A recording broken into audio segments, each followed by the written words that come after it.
Здравствуйте, вы смотрите программу «Фокус» на информационном портале LoveMD. Напомню вам, чтобы вы не забывали подписываться на наши платформы в социальных сетях для того, чтобы быть в курсе происходящих событий.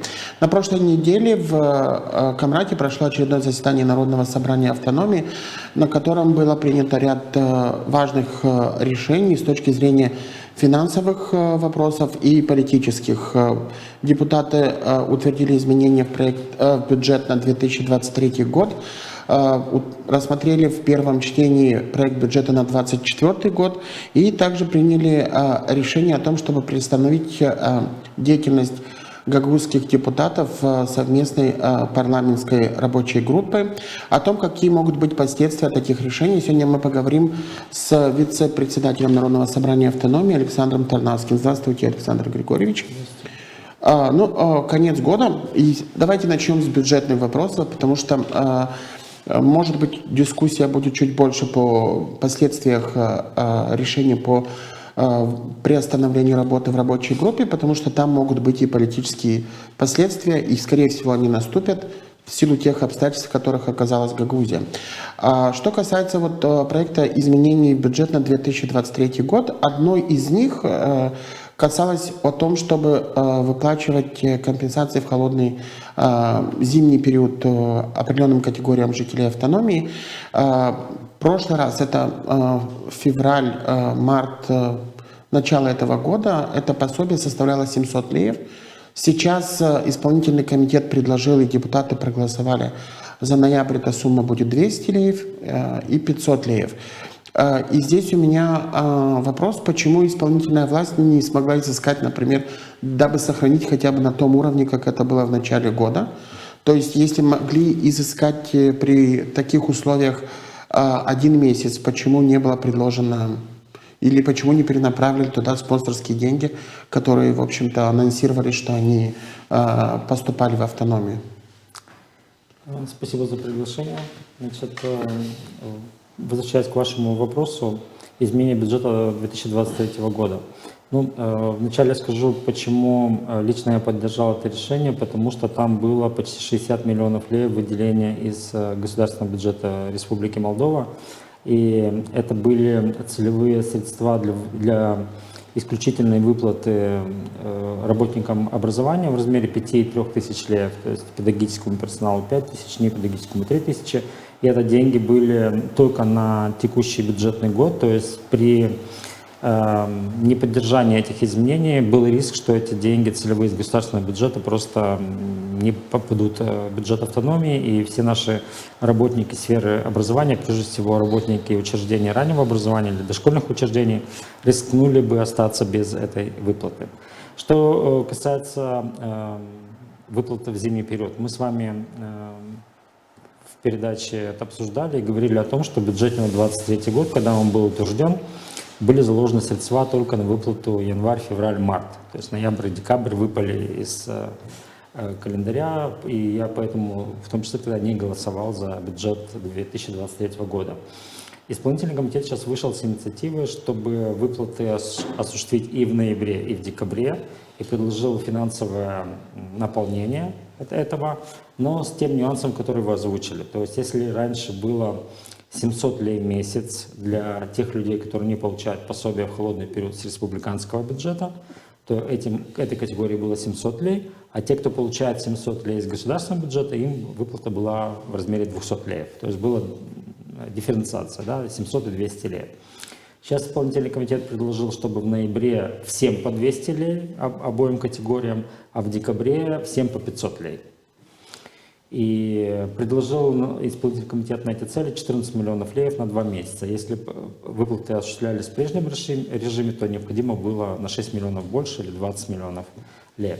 Почему они не предложили дополнительный источник финансирования для того, чтобы сохранить последовательность выплаты? Я думаю, тут причина одна. В казначействе уже находятся документы на исполнение по возмещению общегосударственных налогов. Напомню, что с 1 ноября Гагаузия начинает возмещать общегосударственные налоги экономическим агентам Гагаузии, а не государственный бюджет. Так вот, с 1 ноября по тот день, когда мы собирались на заседании Народного собрания, чуть больше, чем за месяц, собрались платежи на общую сумму более 13 миллионов леев. То есть эти 13 миллионов леев фактически изымаются из собственных доходов центрального бюджета. Это, конечно, очень серьезный урон. И, наверное, в том числе не были изысканы вот эти 6 миллионов дополнительных для выплаты в холодный период. Что касается выплаты в 1000 лей к пенсиям, то, что анонсировала Башкан, вообще не было этого вопроса, этой инициативы в решении об изменении бюджета. То есть после того, как 15 миллионов леев поступили и были заблокированы Министерством финансов, больше ни одной транзакции для этой выплаты не осуществлялось. То есть, в принципе, это, наверное, уже и осталось таким мифом, да, который никогда не исполнится, потому что и бюджет на 2024 год, который утвержден в первом чтении, там тоже исполнительный комитет согласился с доводами бюджетной комиссии. В принципе, ни одного лея не заложено на эту выплату. Напомню вам, что это 19 миллионов леев в месяц минимум или больше 220 миллионов леев в годовом исчислении. То есть этих сумм нет. А предусматривает ли проект бюджета на 2024 год выплаты вот в зимний период или их опять не заложено? Да. Значит, проект бюджета на 2024 год, но чтобы нашим зрителям было чуть понятнее, есть две социальные выплаты. Да?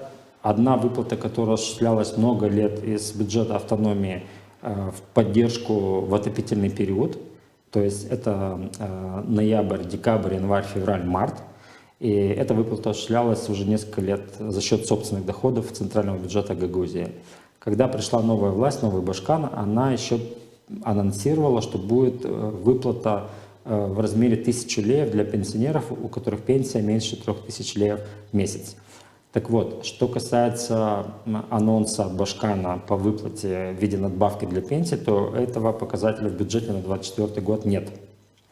Что касается выплат в холодный период, то предусмотрена сумма в размере 44 миллионов леев. К сожалению, в пояснительной записке ничего больше не сказано, кроме этой суммы, поэтому я не могу говорить в деталях, что предлагает исполнительный комитет, но учитывая, что внесены изменения в положение об оказании в холодный период, то, скорее всего, эти суммы рассчитаны, исходя из того, что будет 500 леев в месяц всем категориям, неважно, получают они с республиканского бюджета пособие или нет. Что касается проекта бюджета на 2024 год, то мы понимаем, что могут быть вопросы по исполнению бюджета в связи с теми изменениями, которые вступили с 1 ноября текущего года. Но что касается проекта бюджета, у депутатов было много вопросов, в том числе которые касались интересов населенных пунктов, потому что проект бюджета на 2024 год предусматривает порядком меньше расходов на капитальные инвестиции, и в том числе там не совсем корректно были учтены те возможные последствия от введения действия закона по взысканию НДС из центрального компонента бюджета автономии. И в этой связи, что ждать населенным пунктам, потому что мы понимаем сейчас конфигурацию в Народном собрании, и, скажем так, вероятность того, что бюджет, скорее всего, будет утвержден в том виде практически, как предлагает исполнительная власть, практически 90%, не знаю, что может произойти сейчас в конфигурации политической в законодательном органе автономии, для того, чтобы пойти другим путем и более четко спрашивать о том, каким образом будет исполняться бюджет. Но что ждать населенным пунктам от этого бюджета? Значит, 3 момента по проекту бюджета на 2024 год, самые важные, по которым возникала дискуссия. Первый момент, то, что вы сейчас задали вопрос. Его озвучил коллега мой Иван Димитрогло из фракции коммунистов и социалистов. И, в принципе, его вопрос и предложение звучит примерно так. Почему бюджет 2023 года включал в себя капитальные инвестиции примерно в размере 70 миллионов леев, а бюджет на 2024 год всего лишь 31 миллионов леев, то есть более чем двукратное снижение? Напомню, что в 2023 году чисто на капитальные вложения было предусмотрено 25 миллионов лев, которые, если вы помните, по формуле делятся 50 на 50, 50% на региональные проекты и 50% на развитие населенных пунктов согласно численности населения. Тот самый законопроект Екатерины Федоровны Жековой. И вторая часть в размере 45 миллионов лев была предусмотрена на капитальный ремонт 16 шатровых кровель учреждений среднего образования, да, назовем так.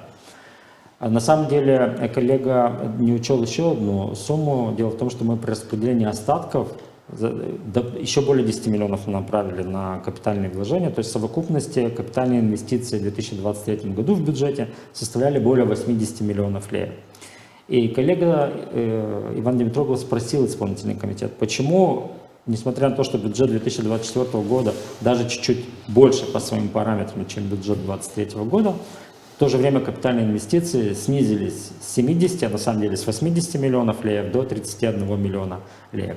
Ну, я не услышал как бы четкого объяснения, и на самом деле, в принципе, эту тенденцию можно заметить на протяжении многих лет, когда закон о капитальных инвестициях с 2017 года, если он вначале был на максимуме своих возможностей, мы даже распределяли более 100 миллионов лев по вот этой справедливой формуле, то потом исполнительный комитет старался эту планку все время занижать, потому что, в принципе, исполнительная власть не заинтересована в деполитизации распределения публичных финансов. То есть вот те старые стереотипы, когда примары должны приходить, обязательно любить, уважать исполнительную власть, потакать ей, то есть они вот эту формулу все-таки хотят сохранить.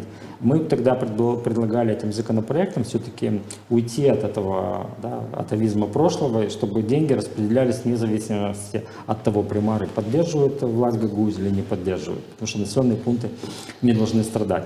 И, в принципе, да, очень прав был коллега, что сумма на капитальные инвестиции снижается. Второй фокус, на котором обратил внимание я, и мои мысли подтвердила Счетная палата в своем заключении, и самый главный, наверное, момент, это то, что исполнительный комитет разработал проект бюджета на 2024 год, вообще без учета того, что парламент внес изменения в налоговый кодекс и будет изыматься средства по возмещению общегосударственных налогов. По самым скромным расчетам, эта сумма более 100 миллионов лев. Более того, наши расчеты подтвердило Министерство финансов, которое представило официальный документ, что по их данным в 2024 году будет 133 миллиона взыскано или возмещено из бюджета автономии в пользу экономических агентов Гагаузии. То есть в бюджете, который представил исполнительный комитет, с минусом не указана вообще никакая сумма по потере вот этих доходов. Хотя я предполагал, что это более 100 миллионов лев, последняя цифра 133 миллиона. На самом деле это очень серьезно, потому что из общей суммы общих доходов центрального бюджета Гагаузии, который предложил исполком, это около 411 миллионов лев. 133 миллиона лев это больше 30%. И это очень серьезное сокращение многих программ, которые финансируются из бюджета автономии. А по тому документу, который представил исполнительный комитет, у нас как бы радостная картина, ничего не сокращается, а даже все идет с небольшим ростом. Вот этот важный момент. И третий момент, на который мы обратили внимание, и я, и Счетная палата, это вот как раз надбавка к пенсии в размере 1000 лев, потому что исполнительный комитет в проекте бюджета, который он представил, предусматривал 58 миллионов лев в виде добровольных пожертвований и в доходной, и в расходной части для выплаты, для поддержки пожилых людей. И я и Счетная палата представила свое мнение, что кроме того, что вы закладываете эти цифры в бюджет, должны быть сопутствующие документы. Да, то есть договор о спонсорстве, целевые средства, есть национальный закон о спонсорстве, эти вещи все прописаны. И бюджетная комиссия поддержала наше мнение и предложила исполнительному комитету извлечь эти суммы из проекта бюджета на 2024 год. И исполнительный комитет согласился, поэтому то, что утверждено в первом чтении, оно уже без учета добровольных пожертвований от физических лиц.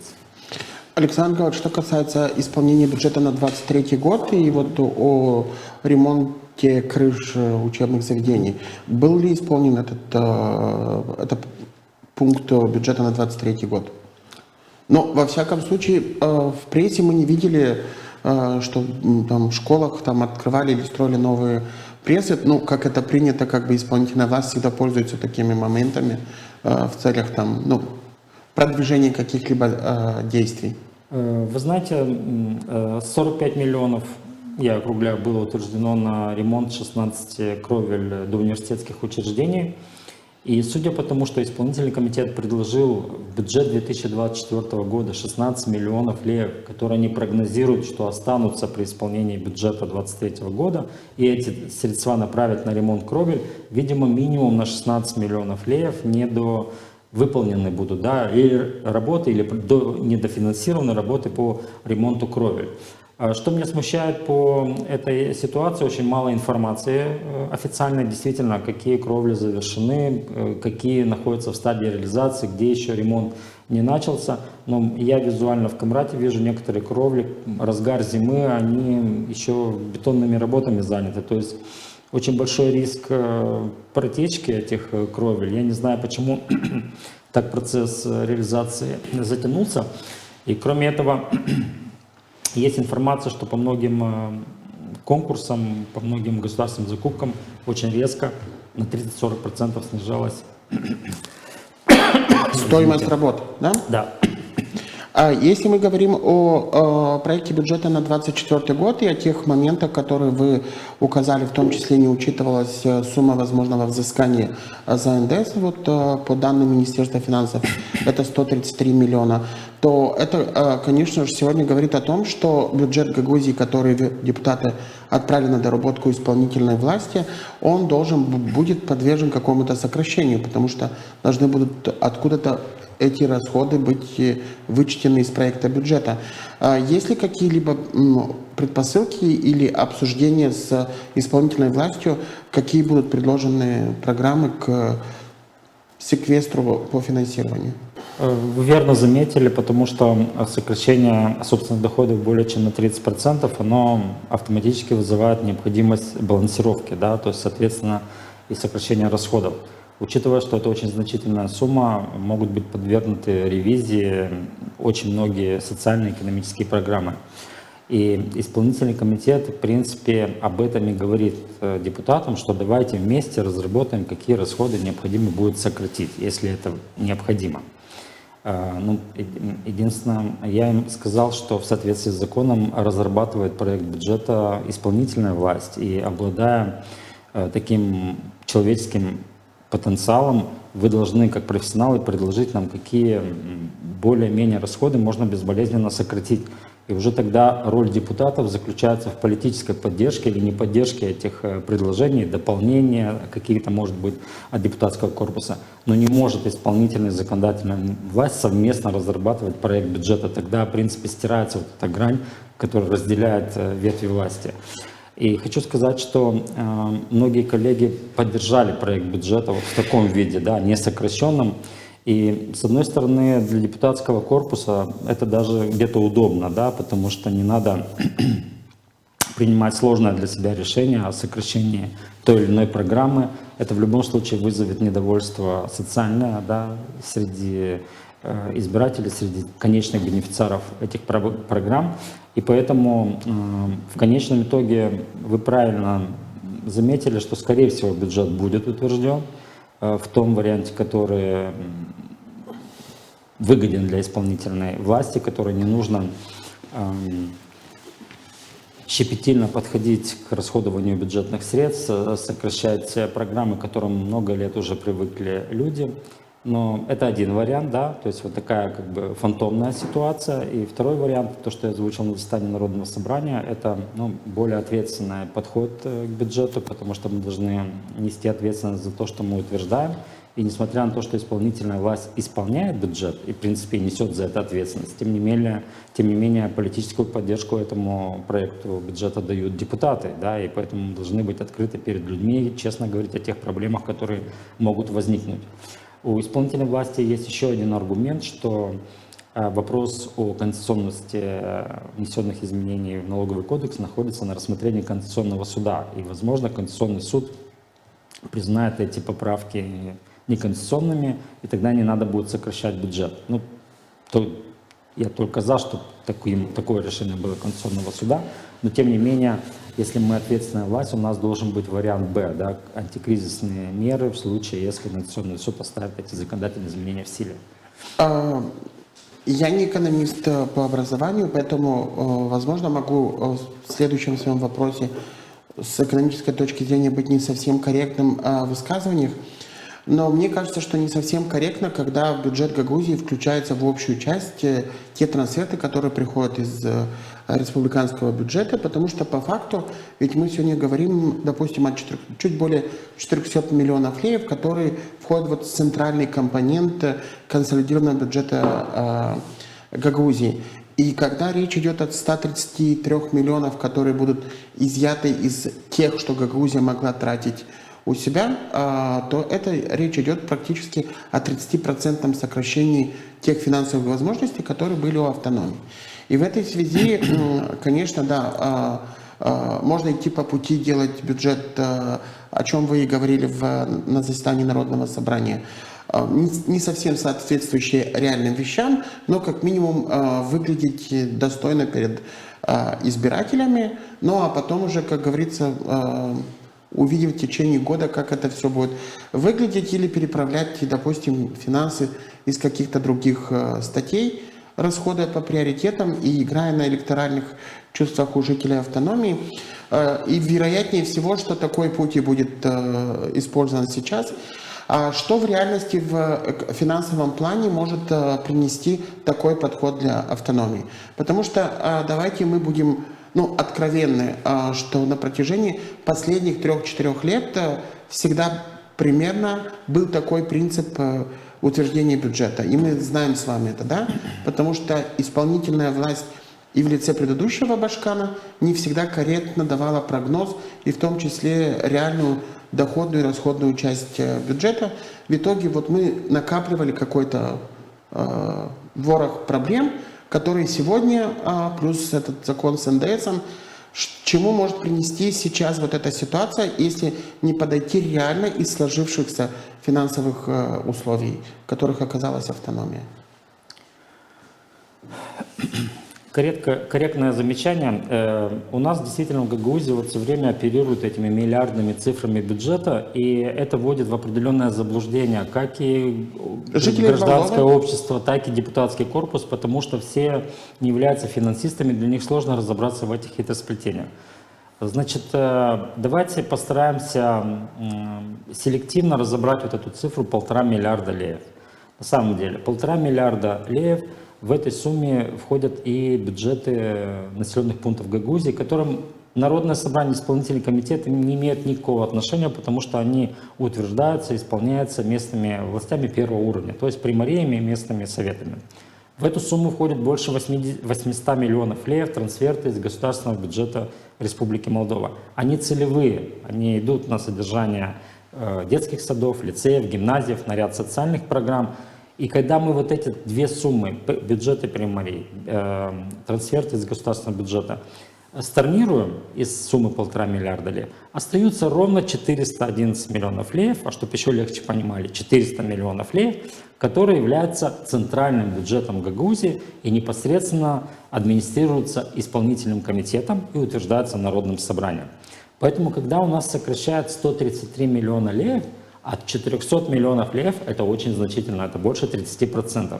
А когда мы говорим 133 миллиона и сравниваем с 1,5 миллиардами, это менее 10%, и кажется, что это, да, действительно не совсем как бы опасно, да, скажем так. Поэтому мы работаем с профессиональным подходом к бюджету, да, и должны сравнивать 133 миллиона с 400 миллионами леев. Потому что эти 133 миллиона не имеют никакого отношения к бюджетам примарий, туда не поступают общегосударственные налоги и не имеют никакого отношения к трансфертам из государственного бюджета, которые деньги целевые. Теперь какие риски, если мы утвердим вот этот фантомный бюджет, как будто ничего не будет storнироваться или уменьшаться из бюджета Гагаузии. Вы помните, что у вас в конференц-зале мы подводили итоги деятельности Ирины Федоровны Влах за 8 лет. Так вот, напомню, что из 8 бюджетов в период управления Гагаузией Ирины Федоровны Влах только 2 были исполнены по результатам бюджетного года. 6 бюджетов не были исполнены, а в последний мандат ни один из 4 бюджетов не были исполнены. И многие говорят, что ну и что, что не исполнены бюджеты, Гагаузия, какой-то катастрофы экономической не наступила. Но я напомню, 1 год хотя бы Это когда исполнительный комитет, если помните, предлагал для покрытия дефицита бюджета реализовать собственность автономии. Ну, тогда Народное собрание отстояло этот вопрос, но тем не менее цифры были заложены фантомные, надутые, как сейчас предлагается. И в конце вышло, что исполнение центрального бюджета за год составило 56%. То есть почти в 2 раза не был исполнен бюджет. Что делает исполнительная власть, когда сказочный или фантомный бюджет утвержден? Они расходуют те статьи расходов, которые считают приоритетными. Им уже Народное собрание не нужно для определения приоритетов. Мы на бумаге утвердили, как будто бюджет состоит из полнокровных 400 миллионов леев. По факту поступит не 400 миллионов, а минус 133 миллиона, около 270 миллионов леев. Чудес не бывает, исполнительный комитет профинансирует только 270 миллионов, 130 миллионов расходов останутся также на бумаге. И то 270 миллионов, я понимаю, это самый благоприятный прогноз, потому что, ну, может быть разные ситуации, да. Засуха, стихийные бедствия и так далее, и так далее. Виталий, может быть, и наоборот, экономика пойдет в рост, и не 133 миллиона на самом деле минус, а только 100 миллионов. Но в любом случае эта сумма очень значительна, и вот эти расходы, они останутся только на бумаге, то есть они профинансированы не будут. Какие это будут расходы не профинансированные, не решим мы, как представительная и правомочная власть Гагаузии, депутаты Народного собрания. Это уже примет решение сама Башкан и исполнительный комитет, потому что Народное собрание им уже дало это право, утвердив бюджет в тех цифрах, которые представил исполнительный комитет. И такой яркий пример у нас был, по-моему, в 2020 году, как раз ковид-ситуация, когда развивалась. Получилось, система здравоохранения была профинансирована только на 30%. Зато все, что касается концертов, содержания бюрократического персонала и всего остального, было профинансировано на 100%. То есть вот в чем риск, что исполнительная власть фактически возьмет полное управление бюджетным процессом на себя, нарушение закона без Народного собрания, потому что на самом деле мы им это сами делегировали это полномочия, утверждая нереальный бюджет. Александр Григорьевич, что касается вот исполнения бюджета и последствий, может ли случиться такое, что потому что сегодня еще и нет реальной картины по исполнению бюджета за 2023 год, потому что был представлен только, я так понимаю, отчет за первые 9 месяцев, то есть еще есть 3 месяца, и да, уже сегодня вот речь идет о 13 или 15 миллионов, которые представлены к возмещению по НДС, и ну, за последние 3 месяца может получиться так, что и доходов было меньше, чем планировалось. И не получится ли так, что помимо вынужденного сокращения нереальности бюджета на 2024 год могут образоваться еще и долги за 2023 год по контрибуциям, потому что я видел, что многие представители примарского корпуса, в том числе и высказываются в социальных сетях по поводу возмещения контрибуций. Да, вот как раз одно из главных последствий, когда бюджет не исполняется, в том, что вы задаете вопрос. Первое, то, что я объяснил, что исполнительная власть получает полный контроль над бюджетным процессом. И второе, невыполненные обязательства бюджета. Потому что есть расходы в бюджете Гагаузии, которые не являются долгами в чистом виде, да, как принято с финансовой точки зрения, но это невыполненные обязательства перед нижестоящими бюджетами, в частности Приморьей. И мы помним, что когда вот у нас бюджет Гагаузии при Ирине Федоровне Лах не исполнялся, мы помним, что каждый год были какие-то объекты незавершенные, да, в строительстве. Трансферты до Приморьей не выплачены за предыдущие периоды. Выплаты по контрибуциям не были профинансированы в полном объеме. И вот когда неисполнение бюджета, вот этот бюджетный процесс ломается последовательность, и из года в год переходят переходящие суммы, которые являются обязательствами. Поэтому, безусловно, есть еще риск, что бюджет 2023 года не будет исполнен. Не только потому, что механизм по возмещению НДС и акцизов поменялся, но еще и потому, что, помните, мы с вами в течение года говорили, что налог на предпринимательскую деятельность или налог на прибыль, он был изначально завышен. И несмотря на то, что по результатам 9 месяцев пока тенденция хорошая, решающим будет именно декабрь месяц по исполнению этого вида доходов. И я, честно говоря, сам не могу до конца понять, почему у нас налог на прибыль идет с превышением по отношению к прошлому году, несмотря на то, что с чисто экономической точки зрения и хозяйственный год был нехороший, и вы знаете, что ВВП страны на 5% снизился. То есть негативный фон, а налог на прибыль растет. Какие-то необъяснимые вещи. Единственное оправдание может быть в том, что налог на прибыль в Гагаузии формируют филиалы банков. И согласно последней информации, банки получают рекордные прибыли, вот, несмотря на эту сложную ситуацию, возможно, с этим связано. Поэтому, конечно, риски того, что бюджет на 2023 год не будет исполнен, а к чему это приведет? К тому, что не будут выполнены обязательства перед нижестоящими бюджетами, в частности, по выплате контрибуций. Меняя немного экономическую тематику бюджетную на политическую, одна из инициатив, которые утвердили в первом чтении, это то, чтобы вернуться к идее того, что Центральная избирательная комиссия Гагаузии будет создаваться, если будет утвержден законопроект во втором чтении, на период проведения выборов Башкана и Народного собрания автономии. Вы были против этой идеи с еще рядом ваших коллег. На ваш взгляд,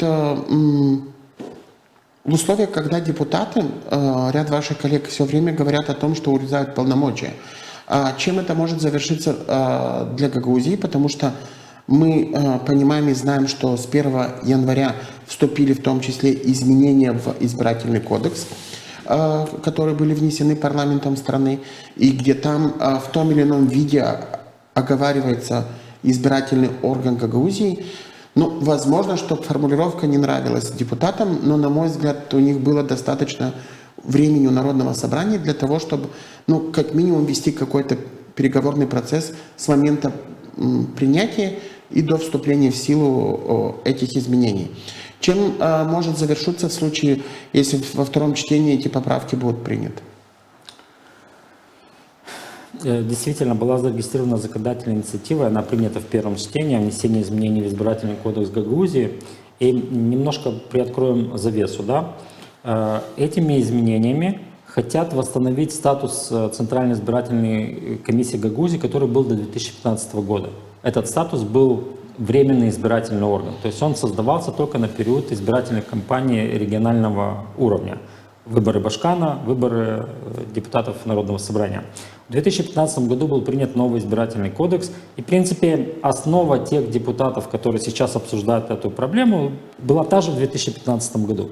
И я тогда, Иван Георгиевич Бургуджи тогда в основном продвигал, с правовой точки зрения, эту законодательную инициативу, и я говорил, зачем мы создаем постоянно действующую Центральную избирательную комиссию Гагаузии, потому что это повлечет за собой довольно серьезные бюджетные расходы. Это было в 2015 году.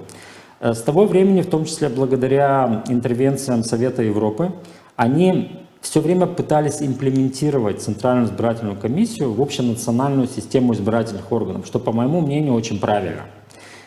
И было принято несколько законодательных изменений на уровне государства, когда Центральная избирательная комиссия Гагаузии была имплементирована в национальную систему избирательных органов. Более того, статус председателя Центральной избирательной комиссии Гагаузии, секретаря Центральной избирательной комиссии Гагаузии был введен в классификатор государственных должностей, в систему оплаты труда. То есть мы добились решения одной проблемы, когда у нас есть структуры в Гагаузии, которые не то что не тождественны, а никак не синхронны с национальным законодательством, и у людей возникали проблемы с заработной платой, то есть приходили контролирующие органы, которые писали соответствующие предписания. То есть мы добились на протяжении этих лет, что Центральная избирательная комиссия Гагаузии была имплементирована в национальную систему выборов. Конечно, не без изъянов, потому что часть предложений со стороны Гагаузии были проигнорированы при принятии нового избирательного кодекса страны. Поэтому, когда сейчас предложили эту инициативу, я хотя был против постоянно действующего ЦИКа, но сейчас, по прошествии нескольких лет, когда мы добились ее законодательного признания, я, наоборот, выступаю за то, что этот орган был сохранен. Более того, я это выступил не на заседании Народного собрания, а представил свои предложения и замечания в виде поправок еще до обсуждения этого вопроса и сказал, что мы не можем принимать изменения в законодательство Гагаузии в нарушение законодательства Республики Молдова, а Центральная избирательная комиссия или Центральный избирательный совет Гагаузии, он уже прописан отдельно в статье 36 Избирательного кодекса Республики Молдова. Поэтому основная цель этого законопроекта, как озвучили наши коллеги, это экономия бюджетных средств. Поэтому сейчас, когда документ будет рассматриваться во втором чтении, я представил свои поправки, что если мы хотим экономить, давайте мы выйдем с инициативой в парламент Республики Молдова, чтобы в избирательный кодекс Республики Молдова была вписана норма, что выборы в Гагаузии, даже региональные, финансируются из государственного бюджета Республики Молдова. Но постоянно действующий орган, то, что добились уже, его необходимо сохранить. Теперь, что касается того, что мы станем подчиняться Центральной избирательной комиссии Республики Молдова. Я скажу свое личное мнение, которое может быть отлично от мнения тех людей, которые себя называют патриотами в Гагаузии. Да? А что плохого в том, что Центральная избирательная Гагаузии станет структурным подразделением системы избирательных органов Республики Молдова? В законе написано в новом избирательном кодексе страны, что Центральный избирательный совет Гагаузии — это составная структурная часть избирательной системы Республики Молдова. А разве Гагаузия — это не составная часть Республики Молдова? А что плохого в том, что Центральная избирательная комиссия Гагаузии будет координироваться, в том числе Центральной избирательной комиссией страны? Я привел пример на последнем заседании Народного собрания. Вы помните, когда выбирали в 2019 году Башкана Гагаузии Ирину Федоровну Влах и продлили время голосования. Это прецедент, которого не было в истории не только нашей страны. И это сделала Центральная избирательная комиссия Гагаузии. ЦИК Республики Молдова не имел никакого отношения к этому процессу. Теперь посмотрите, как у нас прошли выборы Башкана последние. Да, мы же заметили, что не смогла Центральная избирательная комиссия Гагаузии остановить те нарушения, которые были в ходе избирательной системы, избирательной кампании. Опять Центральная избирательная комиссия Республики Молдова не могла влиять на эти процессы. А может быть, нам и нужно, чтобы наши структуры не подчинялись Кишиневу, но работали сообща и были в одной цепочке структурной для того, чтобы волеизъявление граждан было более и честным, и более объективным. Александр Григорьевич, еще один важный момент – это решение по поводу приостановления работы в смешанной парламентской рабочей группе, которое было принято тоже на последнем заседании. И, на ваш взгляд, каковы могут быть последствия от этого решения? Потому что, по факту, это была единственная площадка сейчас, где еще продолжался какой-то диалог.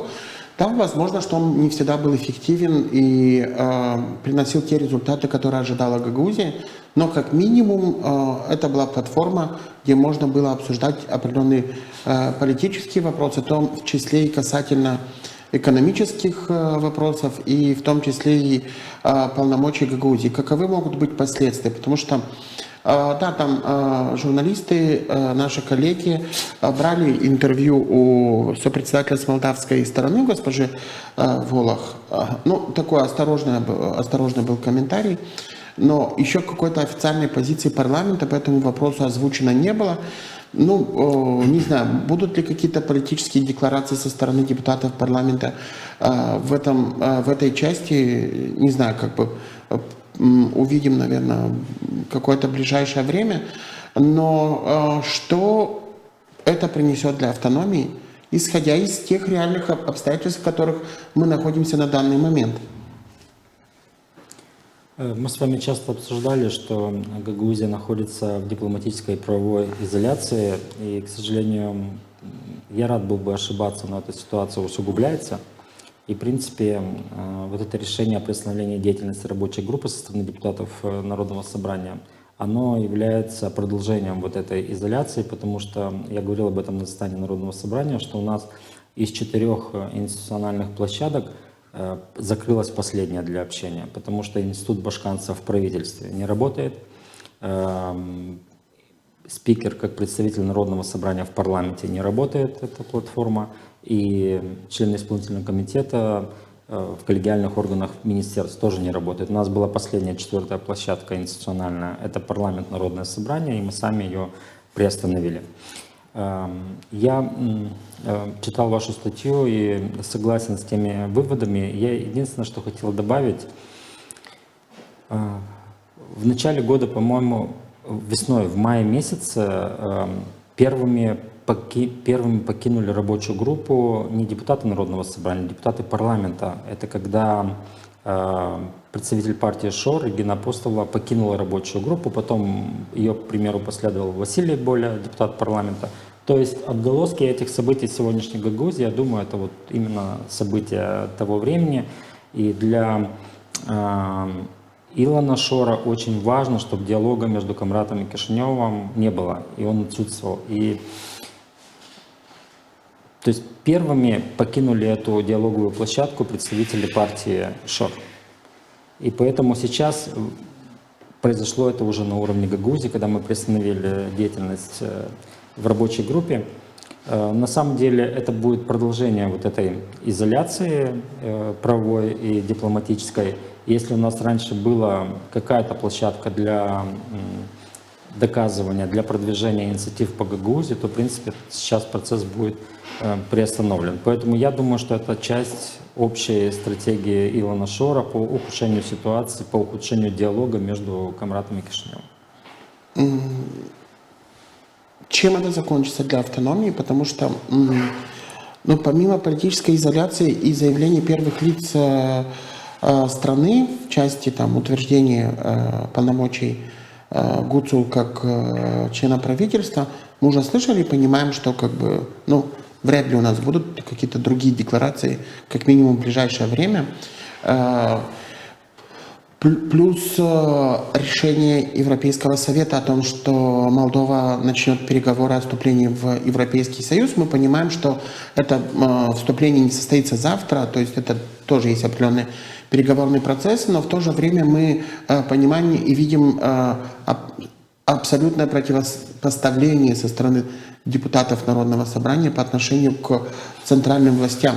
На ваш взгляд, чем это чревато для автономии в ближайшей перспективе, потому что даже в 2024 году, потому что, скорее всего, сложно предположить, что в любом государстве центральная власть будет сидеть и спокойно ждать, чтобы в каком-то своем регионе возникали такие настроения, потому что их сложно назвать конструктивными. Это очень такой натянутый термин, который сейчас хотелось бы использовать.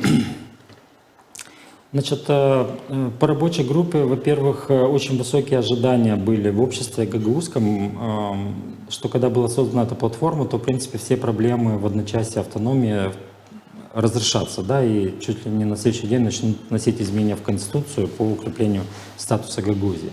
Второе, решения рабочей группы, они все-таки носят рекомендательный характер, они не могут подменить собой политический орган, то есть парламент Республики Молдова.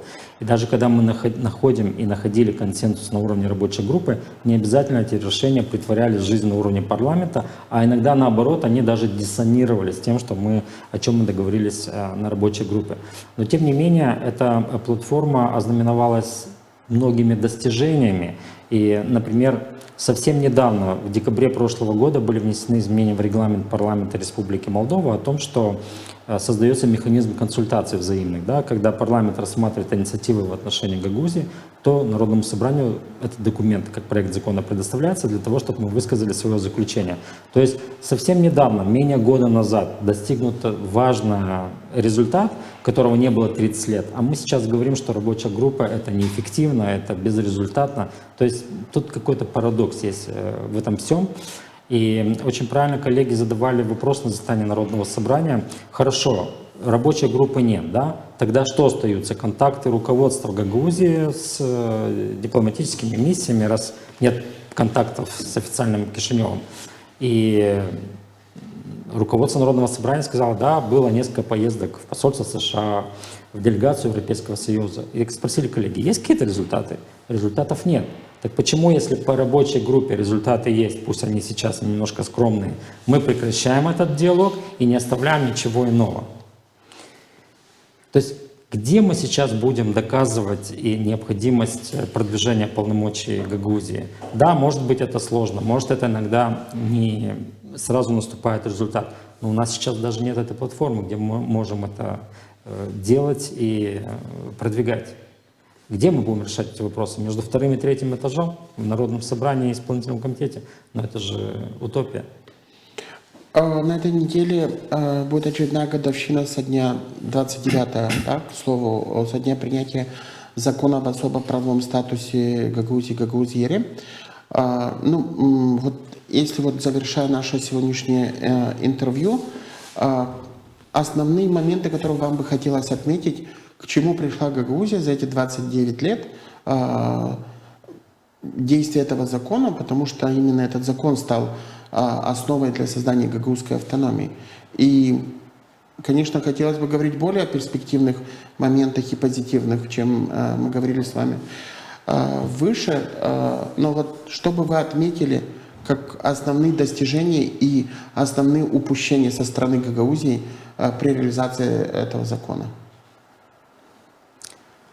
Вы знаете, когда в 2015 году была создана рабочая группа, у ее истоков стояли такие люди, в том числе, да, как эксперты: Влад Кумлинский, Василий Владимирович Шова, Александр Ильич Стояногло.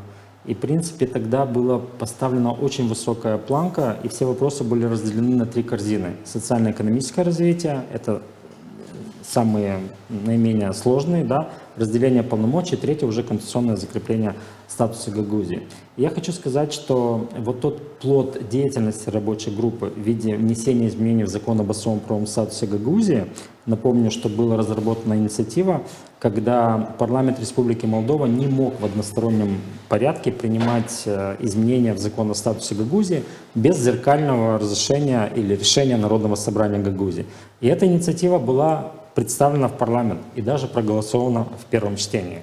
И, в принципе, если бы этот закон был принят, наверное, разрешилась бы, по моему мнению, главная проблема гагаузской автономии, потому что мы все время боимся приступить к изменениям закона об особом правовом статусе Гагаузии, переживая за то, что если мы начнем инициировать даже хорошие инициативы в этот закон, то парламент сможет этим воспользоваться и в одностороннем порядке ревизировать закон об особом правовом статусе Гагаузии. Поэтому, наверное, одним из главных вызовов для нас вот за эти почти 30 лет было и осталось то, что закон о статусе Гагаузии, 29-ю годовщину, которую мы будем с вами отмечать, к сожалению, он, в отличие от передовых европейских автономий, он не имеет статус конституционного закона. В принципе, вот эти все правовые проблемы у нас связаны из-за этого. Вот у нас есть эта цель номер 1, да, на самом деле, но она не стала вот объединяющей силой для гагаузского политического сообщества на протяжении этих 29 лет. Вот часто коллеги из гражданского общества говорят, что в чем идея, да, национальная идея Гагаузии.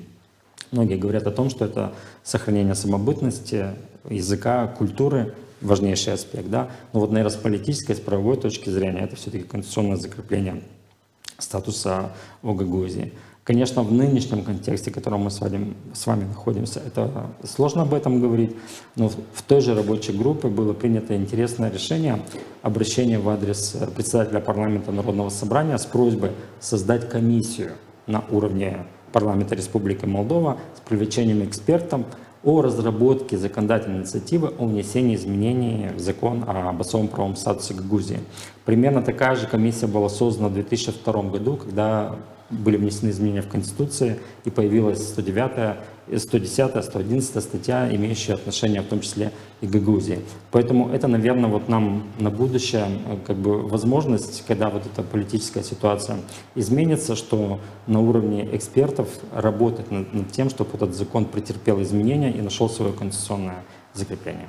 Я благодарю вас за сегодняшнее интервью. Напомню, что вы смотрели программу «Фокус» на информационном портале LoveMD. Не забывайте подписываться на наши социальные платформы в социальных сетях, чтобы быть в курсе происходящих событий. Сегодня гостем программы «Фокус» был заместитель председателя Народного собрания Гагаузии Александр Тарнавский.